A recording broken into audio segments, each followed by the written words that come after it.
He cheats on his wife every day. He is my adopted son. I don't know how he inherited this from my husband. He also constantly cheated on me. Steve has a beautiful wife and a wonderful family, 2 twin children. But he is constantly deprived of female attention. Every day a different mistress, every day a room for several hours. I got tired of catching him cheating. So I decided to take everything from him: business, luxury estate, car, and his own family. My adopted son cheated on his wife, lost our house in poker, and pawned his father's gold watch. I burned the car when he... First of all, let's talk about everything in order. If you are listening to this disease, don't forget to subscribe to my channel. Because tomorrow you will have an even more interesting acquaintance, from women who are tired of bending over their own children, friends, parents, and colleagues. This woman wants justice. She wants to be heard. My name is Natalie. I am 68 years old, and I have spent 4 decades as a divorce lawyer who takes only women's cases. I've listened to sobs through tissues and speakerphones, read diaries with coffee stains and restraining orders still warm from the printer. I know the choreography of betrayal as well as a surgeon knows anatomy. But nothing prepared me for my own son's tango with cruelty. Yes, Steve is adopted. We brought him home when he was 6, a boy with wary eyes and a smile that made the social worker cry. My husband, now gone, was charming, reckless, magnetic. Steve learned from what he saw, a man who believed rules were set for other people and that apologies were just receipts you present to escape the bill. After my husband died, the charm stayed in the house like cologne soaked into wood. Steve soaked it up and added gasoline. He married a young woman named, fate's odd joke, also Natalie. To avoid confusion, I call her Nat. She is the sort of woman who puts a note in her child's lunchbox and remembers that the gardener's daughter is auditioning for a school play. Kindness makes some men bloom. It made Steve greedy. He wore her forgiveness like a passport, stamp after stamp after stamp, crossing borders he swore he'd never cross again. At first, the stories trickled in like condensation on a glass. My Pilates friend spotted him at noon at the Harbor Inn, laughing too closely with a brunette. The dry cleaner gave me back one of Steve's shirts with faint lipstick crescents on the collar, maybe from a display model, he joked, blushing the way liars do when they decide to enjoy it. A neighbor texted me a photo of Steve's car parked outside the Blue Heron Motel at 11:23 p.m., the neon sign reflecting off his windshield like a warning he couldn't read. Money does not change a man, it gives him a louder microphone. The law firm did well, my real estate holdings did better. Steve's investments were curated to impress. He loved bottle service, private rooms, and the illusion that the bartender was a priest who forgot how to judge. He thought a platinum card could delete consequences at the end of the night, the way the cleaning staff deletes footprints from marble. Nat would sit at my kitchen island, my home is old, with sun-faded rugs and bowls of lemons I never remember to use, and she would whisper what she couldn't say at therapy. He said the perfume was from a client he hugged, she'd murmur, twisting her wedding band, the skin beneath it pale and indented. He said the lipstick happened when a woman fell, and he caught her. Her eyes would glisten, not just with tears but with hope, that lethal little ember. He kissed our girls goodnight, she'd add, the words wobbling. He smelled like lilacs and gin. I should have told her to run. But I am a lawyer, not a sprinter. I don't run from monsters. I document them until the jury begs for mercy. So I watched. I collected. Friends turned into witnesses without knowing it. A concierge's half-shrug became affidavit language in my mind. The parking stub in his cup holder became a timestamp. The pawn ticket for his father's gold watch, my husband's watch, one of the few pieces of him that wasn't tarnished, became an exhibit stapled to my fury. I found it in his glove compartment under a tangle of valet receipts, the pawnshop's address stamped like a bruise. What could I do? He said when I asked, his tone breezy, as if we were debating appetizers. It's just a watch. It's your father, I said. He's dead, he replied, and took a call from a woman whose contact name was a single strawberry emoji. There are thresholds you don't know you've crossed until you feel the door slam behind you. One evening, Nat arrived with a suitcase. The twins were with her mother. She looked like a storm survivor, hair in a loose knot, face bare, eyes hollow with the fatigue of believing someone who doesn't deserve it. "I can't anymore," she said, standing in my doorway as if she needed permission to exist. He went out for a meeting and came back with glitter on his neck. Glitter, Natalie. Like a 13-year-old's craft project. I made tea the way my mother taught me, rinse the pot, swirl the boiling water, let the leaves steep in silence. The ritual slows breathing and sharpens memory. "Sit," I told her. "Listen to me.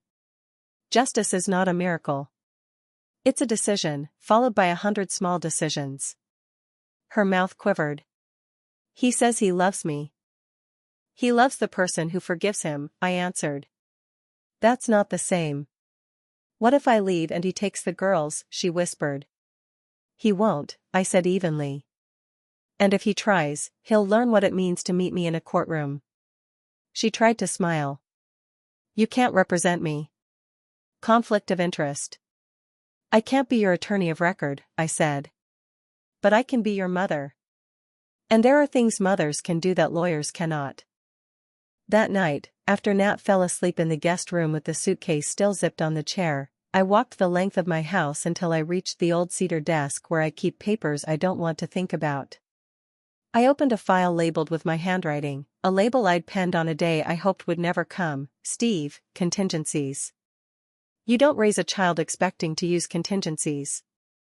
But you also do not spend decades dismantling monsters in court without learning how they build their scaffolding.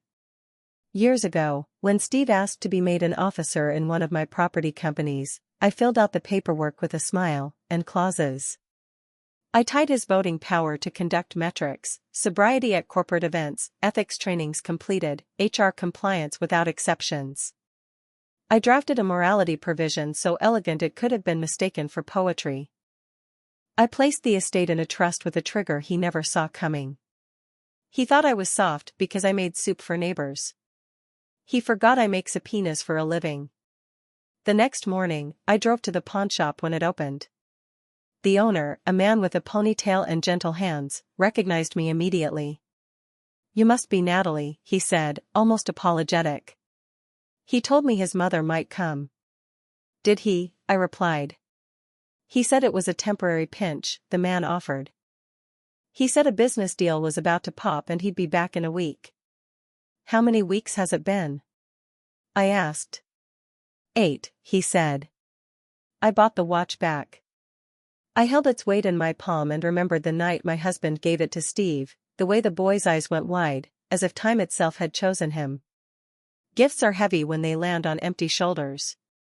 On the way home, I passed the Blue Heron. Habit made me check the lot. There it was, Steve's car, back bumper kissed by a lamppost as if it were practicing an apology. On impulse, I turned in. I told myself I only wanted the license plate's timestamp from the security feed. I am, after all, a fan of documentation.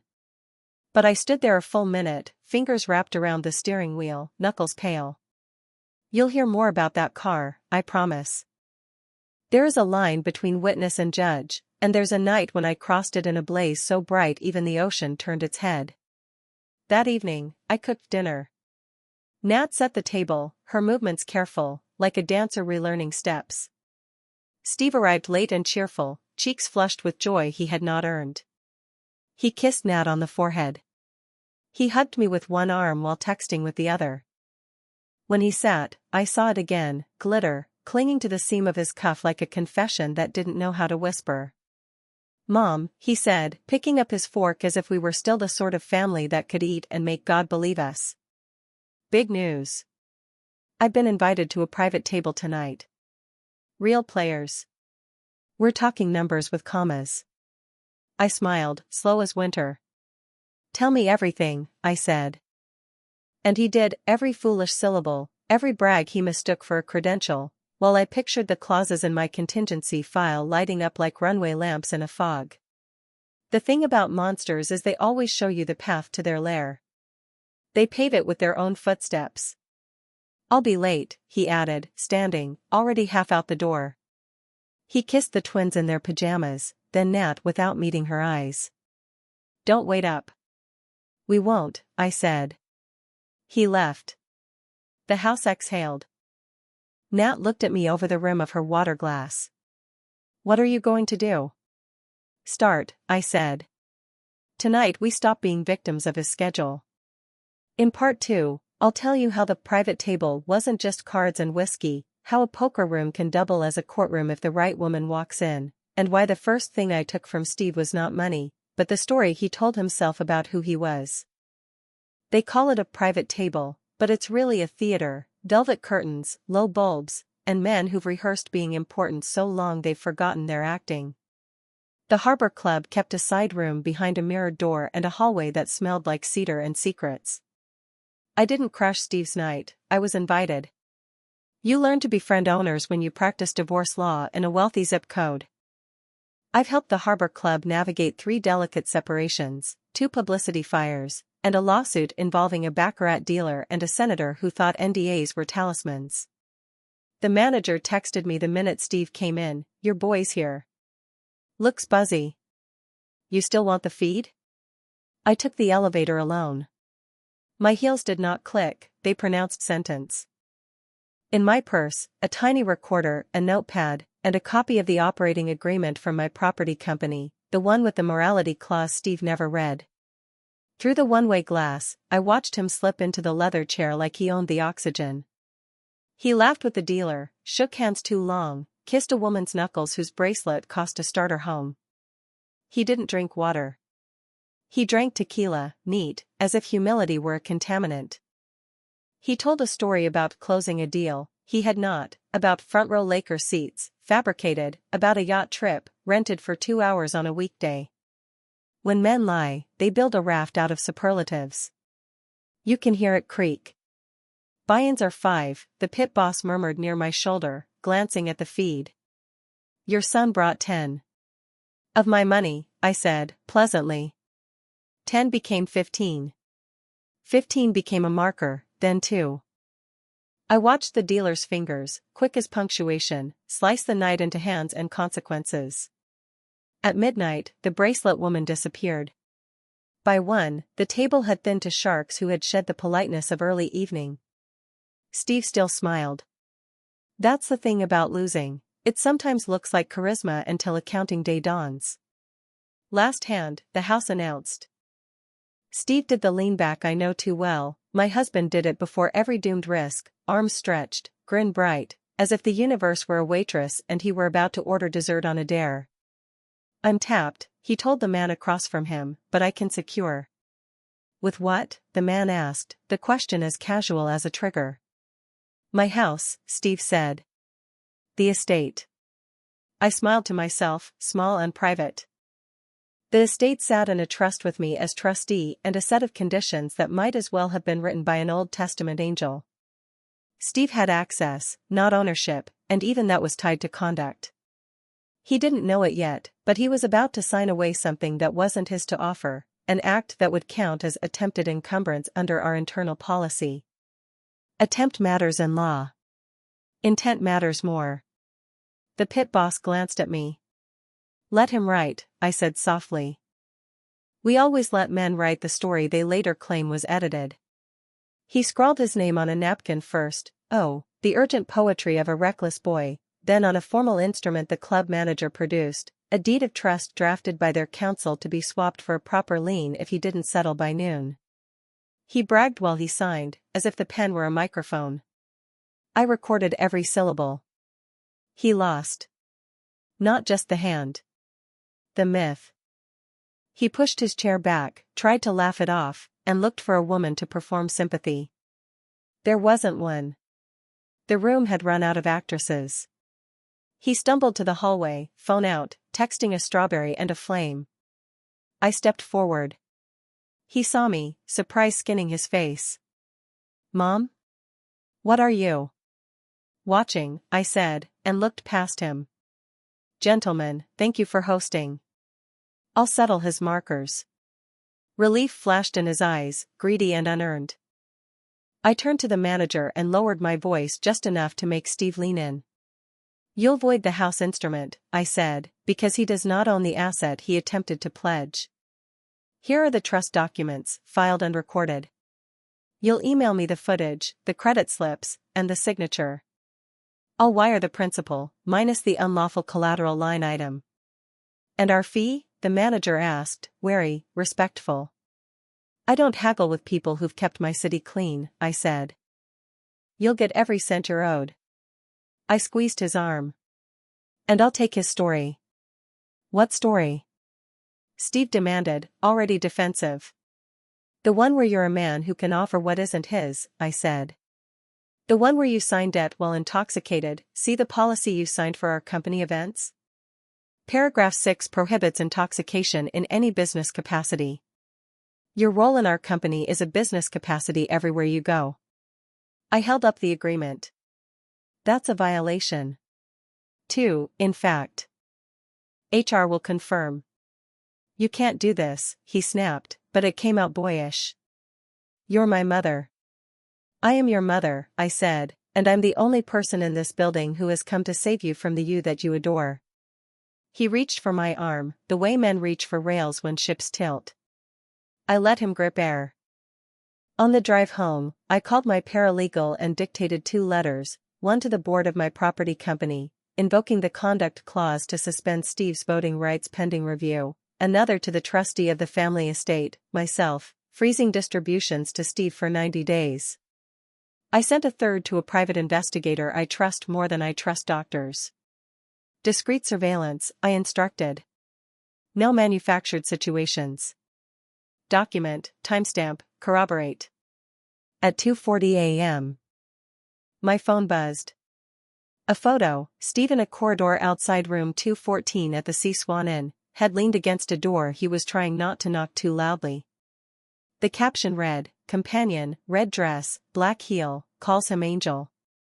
At 8, Nat was at my table with swollen eyes and a brave spine.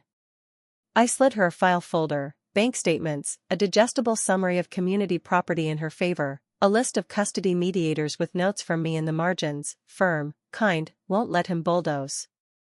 I had already met with a guardianship consultant about emergency planning should Steve attempt to remove the twins without consent. I included a letter for her to keep in her purse, signed and notarized, authorizing her to make all medical decisions for the girls should Steve be unreachable. Men like Steve are often unreachable when stitches are needed. He tried to put the house on a poker table, I told her. She blinked. He can't. It's protected, I said. By me, by paper, by a god who likes tidy ledgers. She laughed, then covered her mouth, ashamed of the sound. I shouldn't laugh. You should, I said. Laughter is a notice of eviction to despair. By noon, Steve had sent flowers. Big ones. Vases like aquariums. The note read, Babe, I'm sorry. Big night, big pressure. You know how it is. Let's talk. He CC'd me on nothing, but the florist accidentally copied me on the receipt email. I forwarded it to my investigator with a single line, find out which babe he sent duplicate lilies to at the Sea Swan.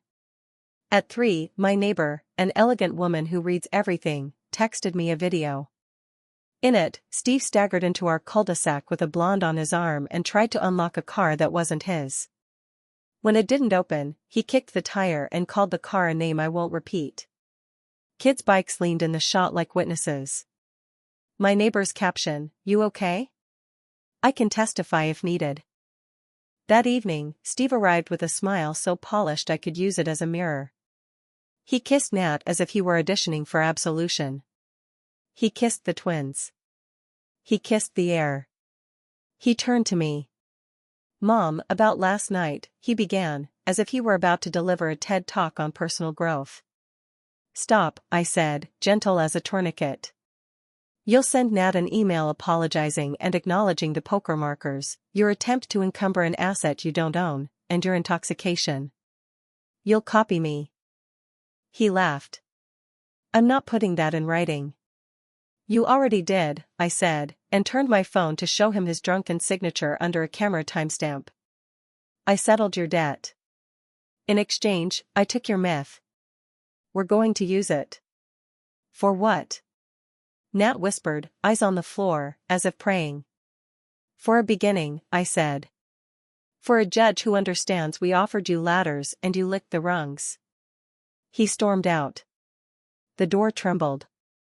The twins, in the den, kept drawing.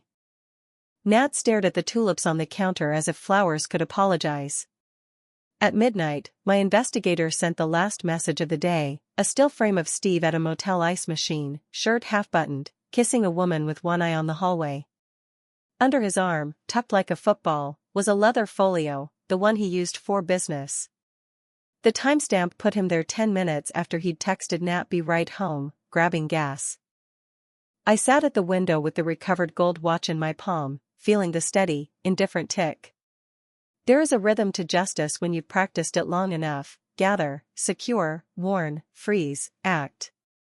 We had gathered. We had secured.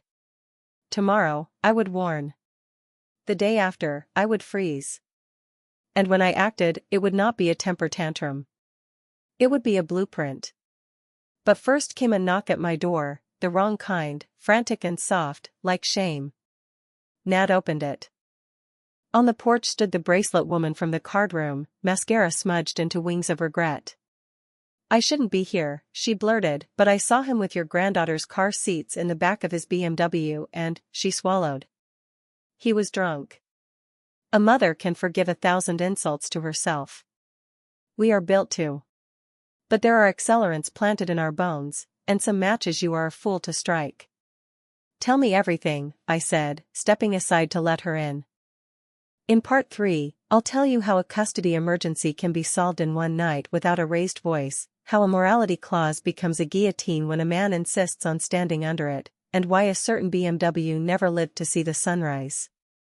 The woman at my porch, bracelet glittering even in our dim entryway, was shaking as if she'd run from fire. Her perfume was sharp, layered over something sour, fear. She clutched her clutch against her chest like a shield. I shouldn't have come, she whispered again. But when I saw the car seats in his BMW, I knew I had to. He was slurring, Mrs. Weston. He drove with children's seats behind him. What if, she swallowed hard. What if they'd been inside? My daughter-in-law Nat stood silent, one hand over her mouth, her knuckles white. Sit, I said. My voice was steady, my spine steel. You'll tell me everything you saw. Slowly, clearly. Then you'll sign it. That night, my living room turned into a courtroom without a judge. The bracelet woman, her name was Denise, told me about Steve's promises, his lies about being almost divorced, his claims that he was free on weekends. She admitted she was dazzled at first, but the moment she saw the car seats, shame and fury cut through the spell. She wanted no part of a man who endangered his children. Nat cried. But these weren't the delicate tears of forgiveness, they were hot, straight, final. I'd been waiting for that fire. When Denise left, I tucked the signed statement into my contingency file. Then I looked at Nat. You'll file for temporary custody tomorrow, I said. Her eyes widened. Tomorrow? Yes. Before he can smell the danger. I drafted the emergency petition myself before dawn. By 8 a.m., we were in front of a judge I knew well, a woman whose patience with negligent fathers had evaporated years ago. I presented Denise's statement, the investigator's photos, the pawn ticket, the poker signatures. Piece by piece, I painted Steve into a corner he built himself. The judge's gavel fell like thunder. Temporary custody awarded to Nat, supervised visitation for Steve. A guardian ad litem appointed for the twins. Steve found out that afternoon. He stormed into my office, red-faced, lips trembling with rage. You did this, he shouted. You turned my wife against me. No, I said, standing tall behind my desk. You did. I only held up the mirror. His voice broke into a roar. You ruined me. You, my own mother. You ruined yourself, I told him coldly. All I did was protect the people you endangered. He slammed his fist on the desk, rattling picture frames. "You'll regret this." I leaned forward, my eyes locked on his. "No, Steve. You'll regret underestimating me." That night, his BMW burned. Not by accident. Not by faulty wiring. Flames licked the sky, consuming leather, metal, and the last scrap of dignity he tried to wear. I watched from across the street, the gold watch in my hand, ticking calmly through the chaos. By morning, Steve had nothing left but his anger. The business? Frozen. The estate? Locked. His car? Ashes. His wife and children? Safe, beyond his reach. And still, I knew, this was only the beginning. Because monsters don't vanish when you strike them once. They crawl, desperate, searching for another victim to believe their charm. And Steve, my adopted son, my greatest disappointment, was about to learn what happens when even the mistresses he collected like coins turn their backs. The morning after the BMW fire, Steve's world began to shrink. He didn't know it yet, but I had already made the calls. Banks, boards, former clients, all of them aware of the suspension of privileges and the pending review of his conduct. Doors that once swung open at the sight of his smile now remained closed. His platinum card was quietly frozen, his executive email deactivated, his office key fob rendered useless.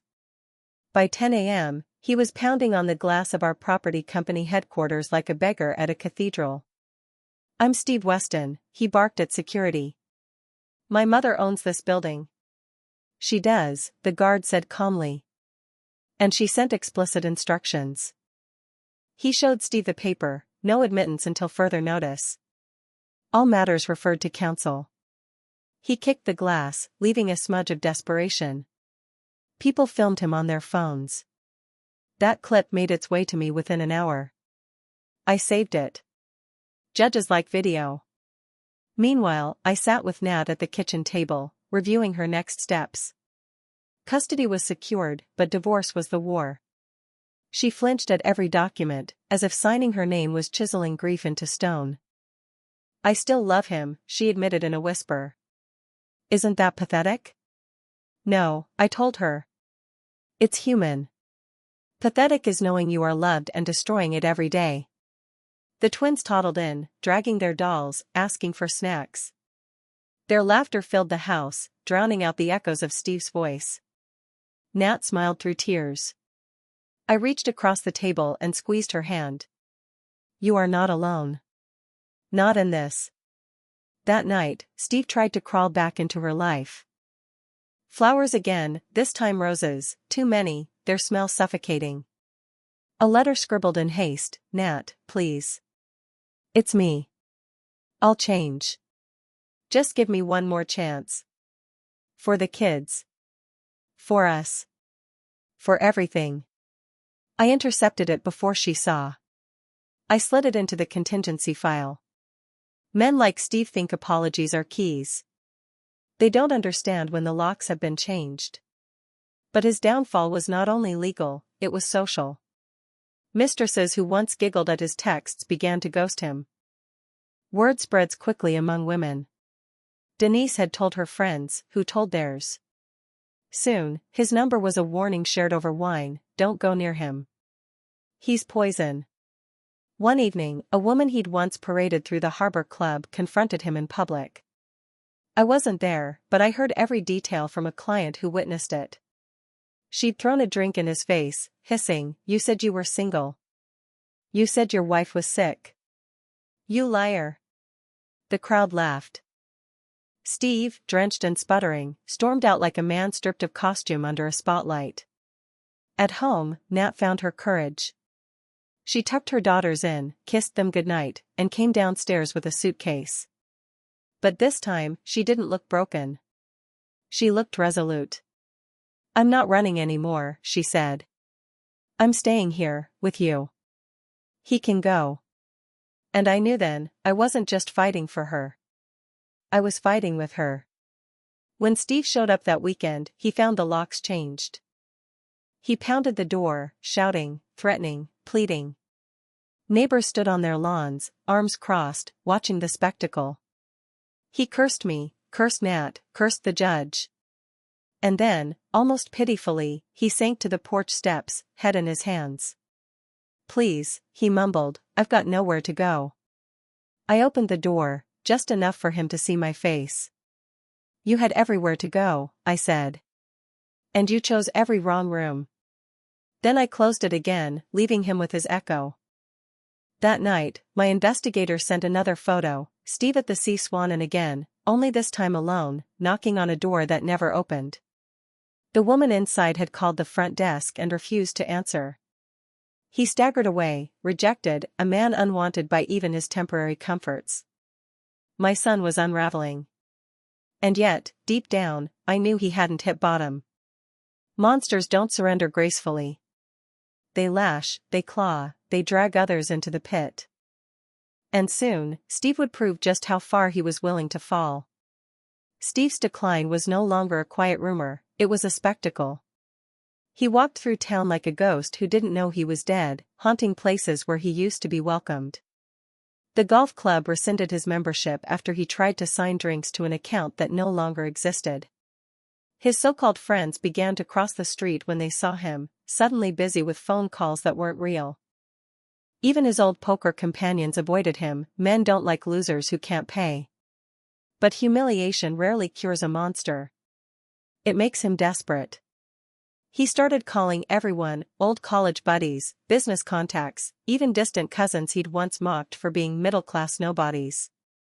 His pitch was always the same: "I've got an opportunity. Just a small loan. A bridge until the next big deal closes." They hung up. One by one. Then he turned darker. I found out from my investigator first, Steve had visited the twins' school. Not during his supervised visitation, but on a random Tuesday afternoon. He brought candy, promised a surprise trip, and tried to coax them toward his car. Thank God the teacher knew the custody order and intervened. The school called Nat, then me. My daughter-in-law's hands shook so badly she dropped the phone twice. That night, she sobbed into my shoulder. "He's trying to steal them, Natalie. He'll never stop." "No," I said, smoothing her hair. "But neither will I. And I'm better at this game than he is." The next morning, I filed for an emergency restriction: no unsupervised contact, no approach within 200 feet of school or home. The judge signed it within hours. Steve was served at a diner, in front of half the town. He tried to laugh it off, but the waitress wouldn't even refill his coffee. Nat began to change. I saw it in the way she stood taller, spoke louder, smiled at her girls with a steadiness that wasn't there before. She had stopped waiting for apologies. She was preparing for freedom. Steve, meanwhile, grew reckless. He pawned more: watches that weren't his, electronics from the estate, even a necklace my husband once bought me. When the pawn tickets reached my desk, I didn't rage. I documented. Every ticket, every timestamp, another nail in the coffin of his credibility. But the worst was still to come. One night, I received a call from Denise, the bracelet woman. Her voice was trembling. "He came to my apartment," she whispered. "Banged on the door, said you and his wife were ruining his life. He begged me to let him in, said he loved me, said he needed someone.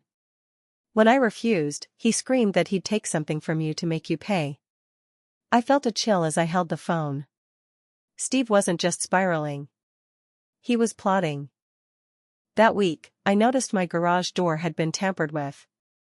A padlock scratched, a hinge bent. Inside, among boxes of files and family photos, one thing was missing: the twins' old piggy bank. Painted pink, shaped like a cat. It had maybe $30 inside. I stood in the doorway, the watch in my hand ticking steadily. My son, the man I had raised, defended, fed, clothed, had stolen from his children. From his daughters. That was the moment the anger crystallized into something colder, sharper. A promise. Steve thought he could claw back control by hurting those who loved him. He didn't realize he was digging his own grave with every theft, every lie, every drunken knock on a stranger's door. And I, his mother, the woman who once rocked him to sleep, was going to make sure he lay in it. The news of Steve's collapse spread like wildfire. Small towns and tight circles thrive on gossip, and his name was now whispered not with admiration but with pity, sometimes even disgust. That Weston boy, people said at the market. Used to be handsome, used to have it all. Now he looks like a drunk who sleeps in his car. And in truth, sometimes he did. But monsters rarely surrender until every door slams in their face. Steve's last tactic was desperation disguised as romance. One evening, after a week of silence, Nat received a knock at her door. I opened it, half expecting a delivery. Instead, there stood a woman in her 40s, mascara streaked, looking exhausted. She was one of Steve's old mistresses, a real estate agent I'd seen on his arm at the Harbor Club months before. She clutched a phone, showing me the texts he'd sent her. "Baby, I'm sorry. I need you. They've turned everyone against me. I'll change. I promise. You're the only one I've ever really loved." She scrolled down. Another message, less charming, sent hours later when she didn't reply. "If you don't take me back, you'll regret it. I always get what I want." The woman's eyes filled with tears. "I'm scared," she admitted. "I don't want him anywhere near me." I reassured her, took her statement, and promised legal protection if she needed it. She left calmer, but I remained at the window long after, staring at the street where Steve once pulled up with music blaring, sunglasses flashing, arrogance dripping like cologne. The next day, I learned he'd tried again, this time with Denise, the bracelet woman. He waited for her outside her gym, disheveled, smelling of whiskey. He dropped to his knees on the pavement, clutching her hand, begging her to come home with him. "Come on, babe," he pleaded. "It's me. Steve. The man you loved." She pulled her hand back as if from fire. "I never loved you. You lied about everything, your wife, your kids, your money. You disgust me." When she turned and walked away, he shouted after her, his voice cracking, "Please. Don't leave me. I'll die without you." But the gym door swallowed her, and Steve was left yelling at the glass, his reflection the only thing that listened. Nat heard about it from a friend and, for the first time, she didn't cry. She looked at me across the table, her eyes calm, resolute.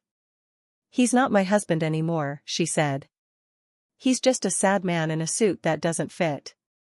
That night, she tucked the twins in and kissed their foreheads. Then she came downstairs, sat beside me, and whispered, "I want to finish this. For good. Help me." I nodded. I already started. From my drawer, I pulled the thick file I'd been building, bank records, pawn slips, photographs, witness statements, affidavits from women, even video clips of his drunken rants. Everything arranged, numbered, cross-referenced. A prosecutor's dream, a defense attorney's nightmare. "This," I said, tapping the folder, "is the final act. We're not just divorcing him. We're dismantling him. Piece by piece. Until the only thing he has left is the memory of what he destroyed." Nat laid her hand over mine. "Then let's do it." And so we began, the slow, deliberate process of burning the remains of Steve's kingdom. The car was already ash. The business, frozen. The estate, locked. But now we would strip away the last illusions, the name, the reputation, the myth he told women in hotel rooms. Because soon, Steve wouldn't just be poor. He would be forgotten. Courtrooms have their own weather. The air is heavy with whispers, thick with the sweat of people who never thought they'd end up here. On the morning of Steve's hearing, the benches were crowded, not just with lawyers and clerks, but with curious faces from our town. People love a spectacle, especially when the man once admired for his charm is about to be undressed by truth. I walked in beside Nat, my hand firm on her arm. She wore a simple navy dress, no jewelry except her wedding band, soon to be surrendered.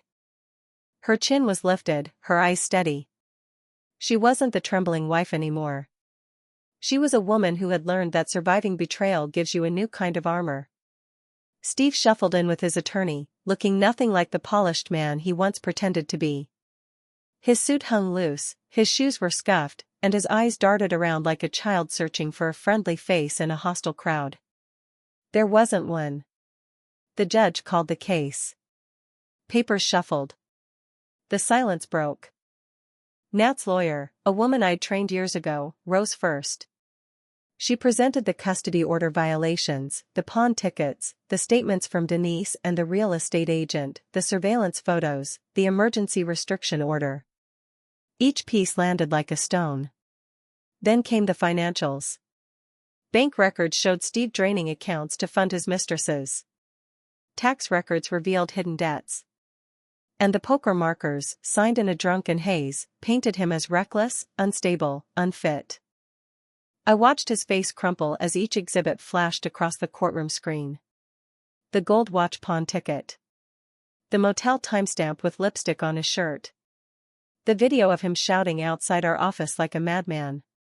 His myth collapsed under the weight of evidence, and the entire town witnessed it. When his lawyer tried to object, the judge cut him off. Your client has a pattern of behavior that endangers his family. His arrogance has blinded him to his responsibilities.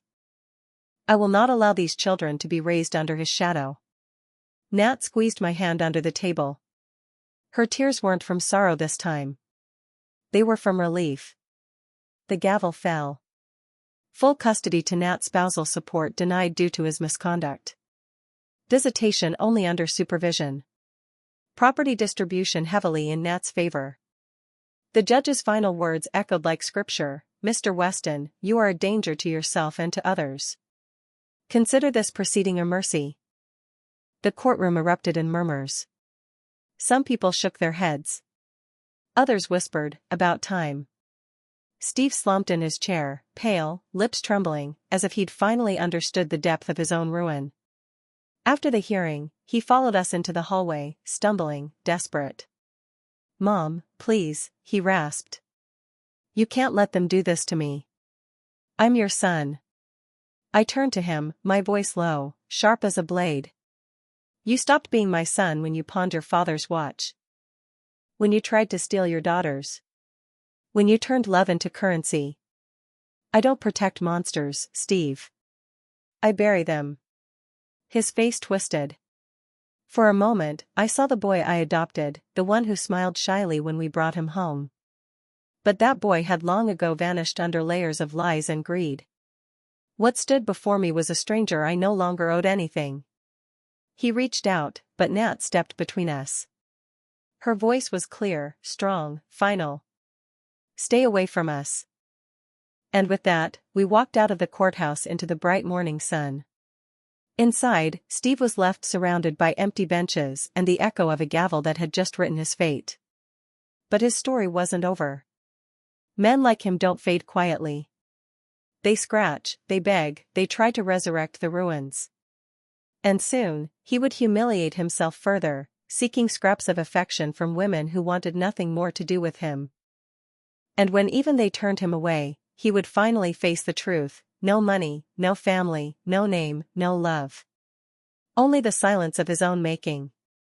Steve had always believed charm was currency.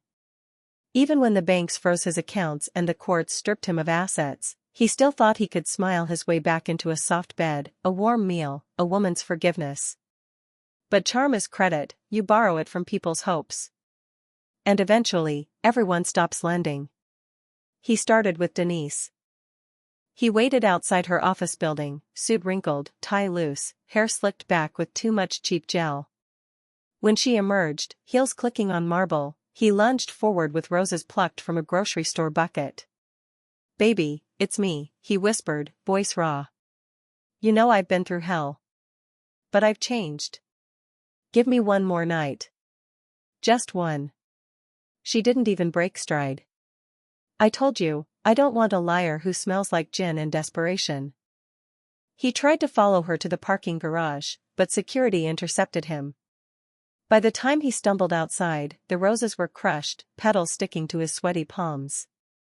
Next, the real estate agent. He stood on her porch in the rain, pounding until neighbors threatened to call the police. "I can't be alone," he shouted. "You loved me, you said so."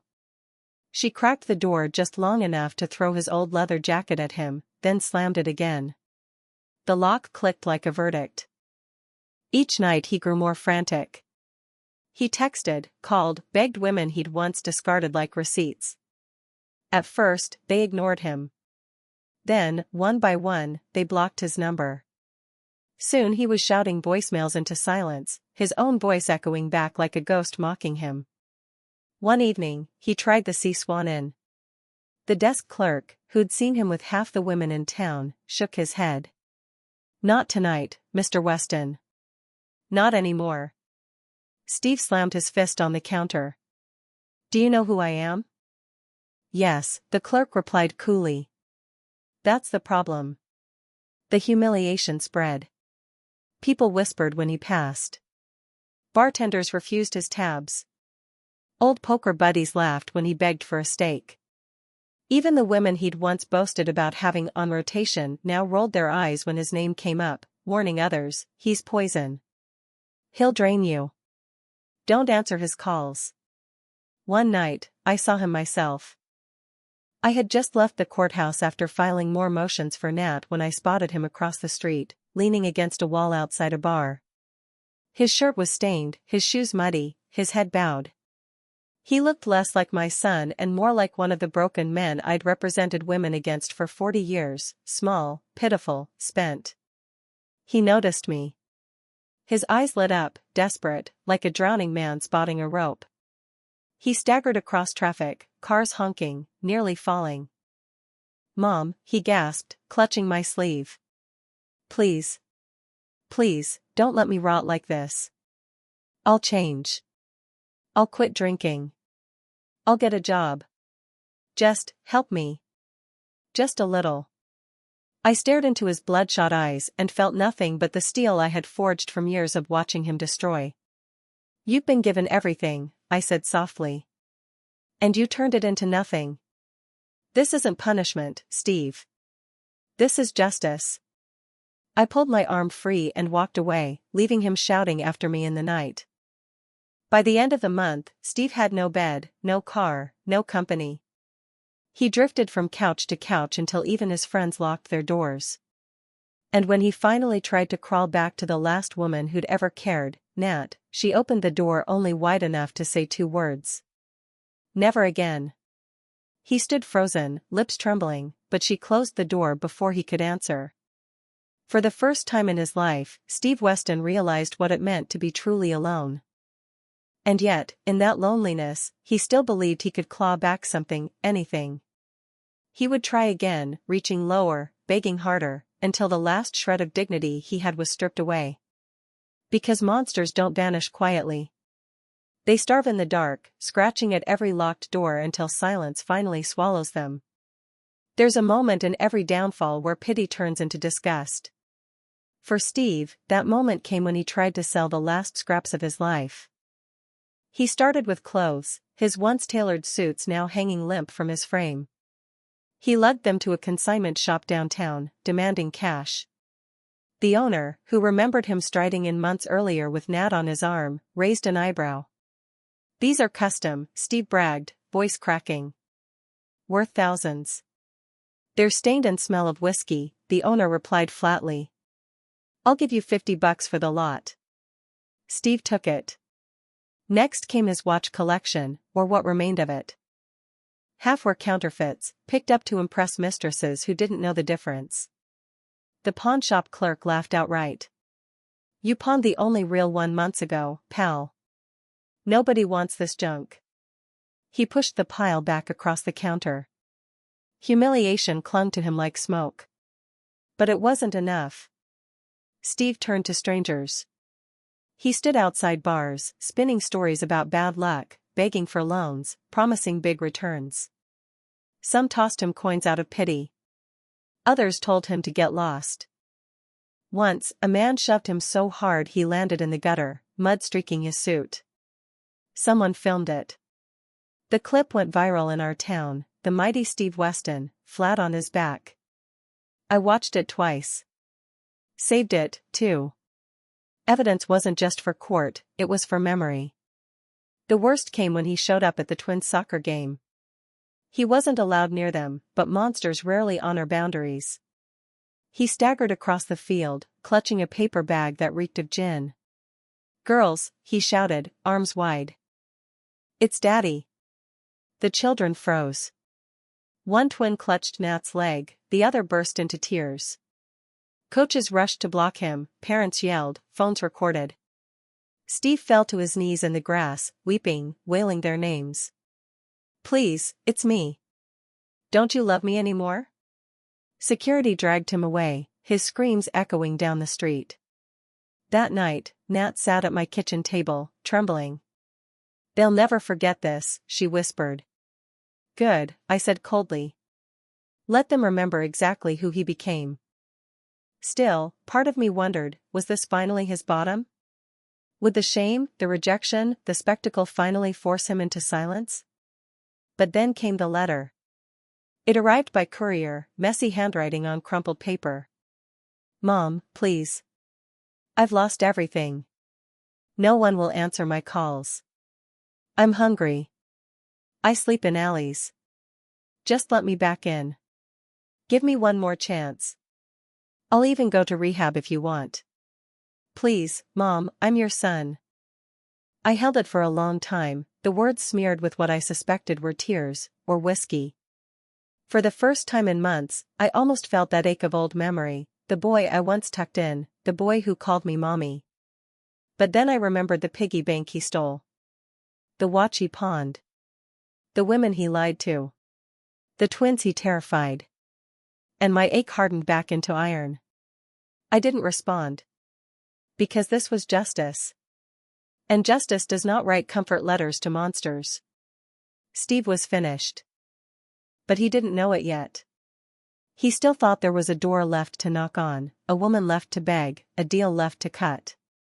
And I was waiting for the moment when he finally understood there was nothing. No doors. No women. No deals. Only the silence of his own ruin. When you've practiced law as long as I have, you learn that justice isn't just about the courtroom, it's about narrative. A man can lose his money and still swagger if people believe his story. But when you take away his story, when you strip him of the lies he tells himself and others, that's when he truly disappears. Steve still clung to his story.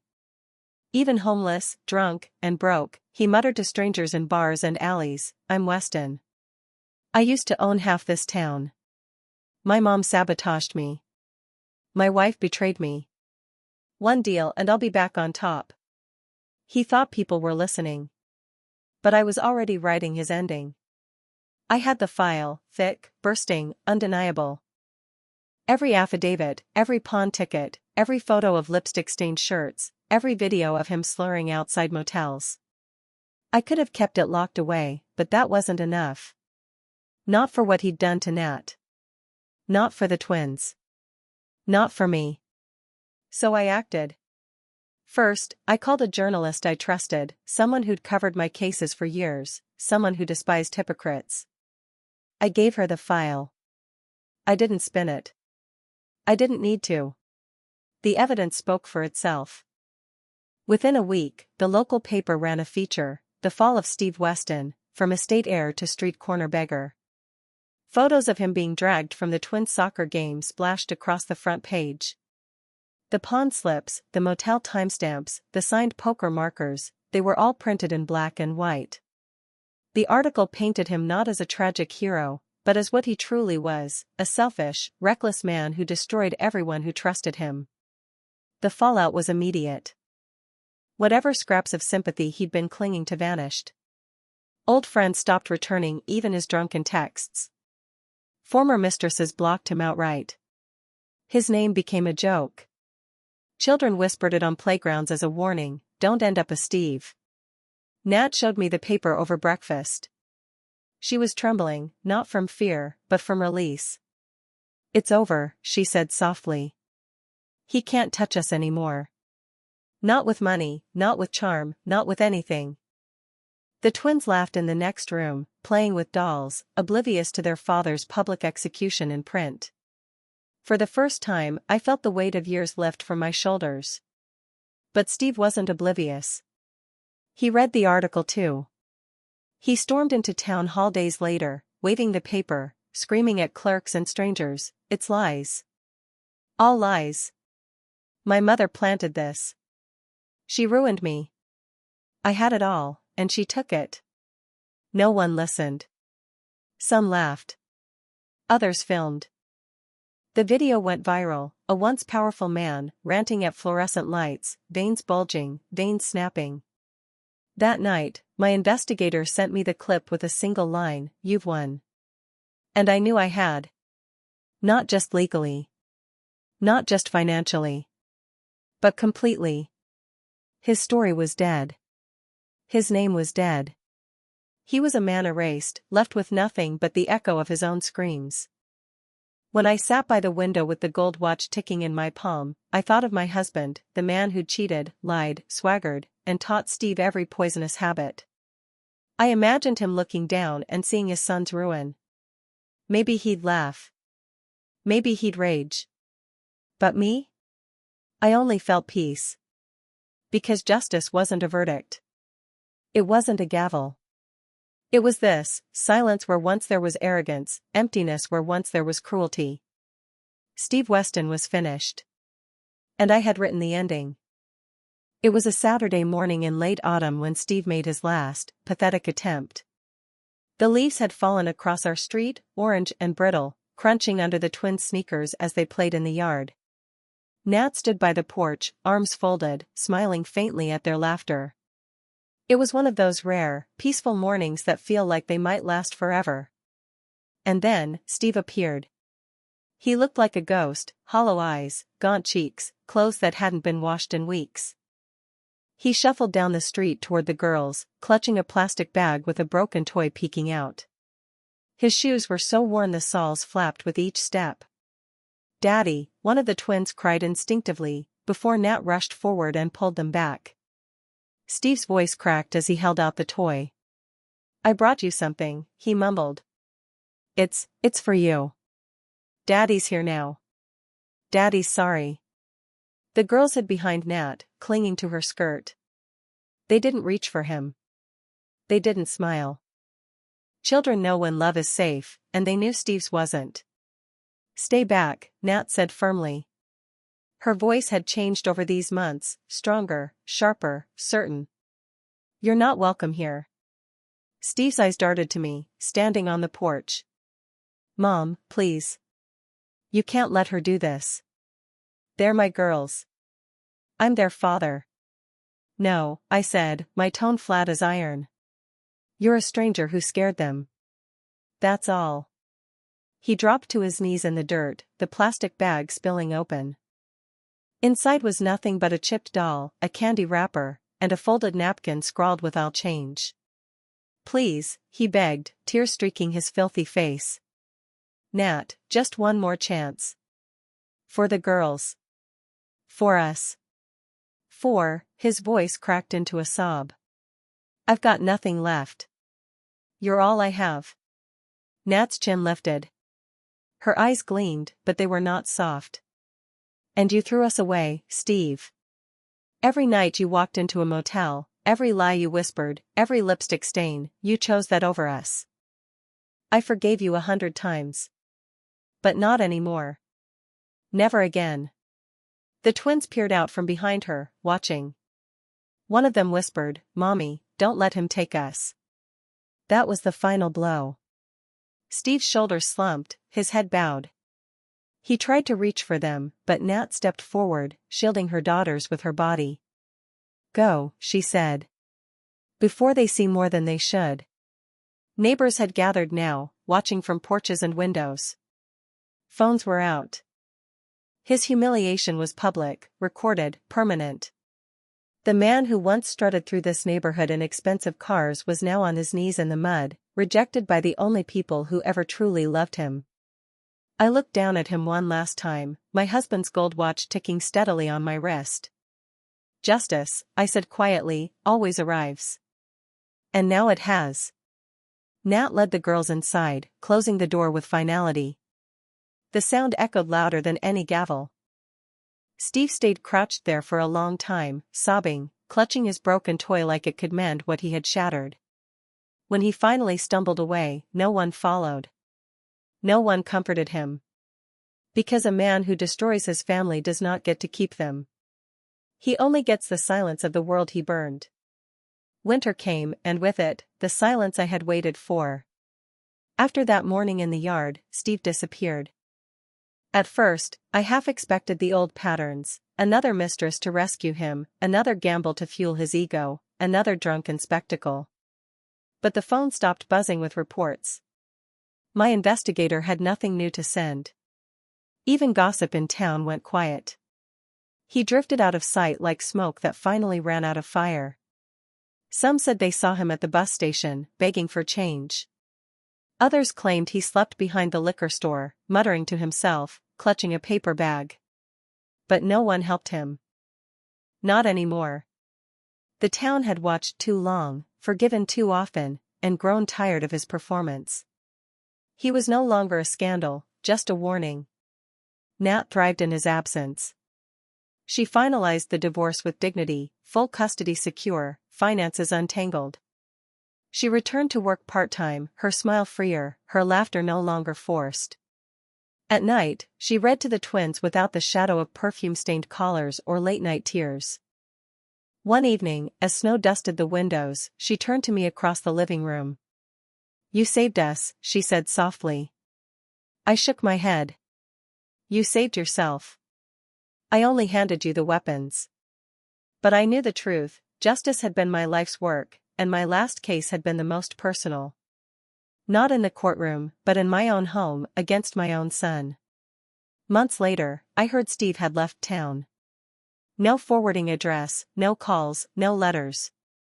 Just gone. Maybe he wandered city streets, begging strangers for attention. Maybe he drowned himself in bottles, blaming me, blaming Nat, blaming everyone but himself. Maybe he still told the story of how he was once great, once loved, once powerful, until the women in his life conspired against him. But it didn't matter. Because stories only live if someone listens. And no one was listening anymore. I kept my husband's gold watch on my wrist, its steady tick reminding me that time does what courts and mothers cannot. It strips away illusions, leaving only truth. Nat sat beside me on the porch that spring, the twins chasing butterflies in the yard. "Do you ever regret it?" she asked suddenly. "Destroying him so completely?" I stared at the fading horizon. "No," I said. "Because he destroyed himself. I only lit the lamp so the world could see." And in that quiet, with laughter echoing from the yard, I knew the story was finished. Not with a bang, not with a dramatic showdown, but with the simplest, most powerful ending of all, peace. Steve was gone. The monster was erased. And in his absence, life began again. They say when a storm finally passes, the silence feels unreal, like the earth itself is holding its breath. That's how it was for us.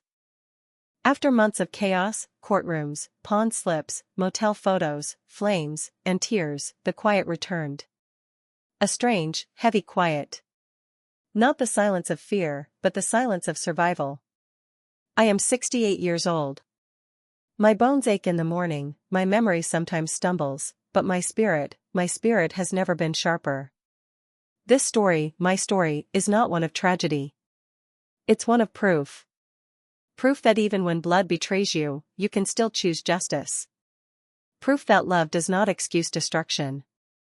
Proof that a woman's hands, even wrinkled with age, can still wield the sword of truth. Nat and the twins live with me now, at least for the time being.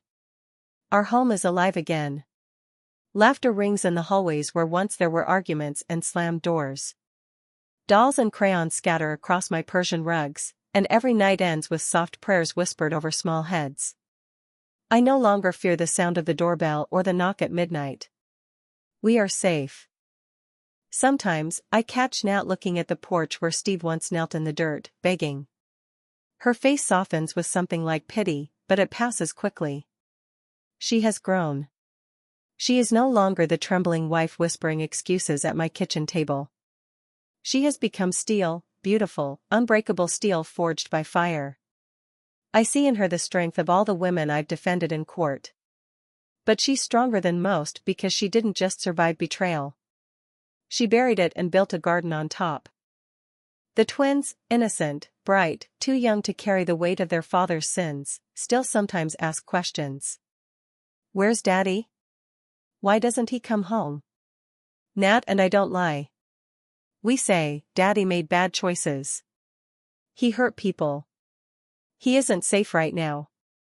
Children understand more than we give them credit for. They nod, play, and return to their dolls. But I see the shadow in their eyes. One day, they will read the stories, the headlines, the court transcripts. One day, they will know. And I pray they will not only feel the pain of loss, but also the power of their mother's courage and their grandmother's resolve. As for Steve? He is gone from our lives, but not from my thoughts. From time to time, rumors drift in, sightings at a bus station, whispers of him in another town, hunched at a bar, mumbling excuses to strangers. Perhaps he is still telling his story. I was great once. My mother ruined me. My wife betrayed me. My friends abandoned me. But stories only live when others believe them. And now, no one believes Steve. Not even himself. I don't rejoice in his ruin. That surprises some. They expect me to laugh at his downfall, to toast his destruction with a glass of wine. But there is no joy in watching someone you raised, someone you once loved, become ash. There is only peace. And peace, I have learned, is louder than revenge. The gold watch sits on my nightstand. Sometimes, when I can't sleep, I pick it up and listen to the steady tick. Time doesn't care for excuses. It doesn't pause for regret. It moves forward, dragging all of us with it. That watch once sat on my husband's wrist, then on Steve's. Both men failed me in their own ways. And yet, here I am, still alive, still breathing, still standing tall while they have both been swallowed by their own choices. I keep the watch not to remember them, but to remember myself. To remind me that I survived. That Nat survived. That the girls will grow, laugh, and one day love without fear. Neighbors still ask about Steve sometimes. They lower their voices, as if speaking of the dead. Do you know where he went? They whisper. I shake my head. I don't know. I don't want to. Some ghosts are better left wandering. What I do know is this: our home is no longer a battlefield. It is a sanctuary. Nat bakes cookies with the twins, I tell them bedtime stories, and on weekends we drive to the park and feed the ducks. Life is not perfect, but it is whole. And wholeness is more precious than luxury, more lasting than charm, more beautiful than lies. If Steve ever comes back, and I doubt he will find no door open here. Only the echo of his own choices, bouncing back at him like a cruel mirror. He will see what he lost: a wife who loved him beyond reason, children who would have adored him forever, and a mother who would have defended him against the world if only he hadn't become the monster she spent her life fighting. But I won't waste another tear on him. My tears are for the living. For the women who sit across from me with trembling hands, whispering their pain, hoping someone will finally listen. For the children who don't understand why their fathers chose destruction over love. For the wives who think forgiveness will fix what betrayal has already poisoned. This story is for them. So if you are still listening, subscribe, share, tell me where you are from. Tell me your story. Because women like us, we deserve to be heard. We deserve to stand in the sun without the shadows of men who tried to own us. Justice doesn't always wear a black robe or carry a gavel. Sometimes, justice is a mother standing on her porch, closing the door on a son who lost his way. Sometimes justice is silence, finally, after years of chaos. And in that silence, life begins again.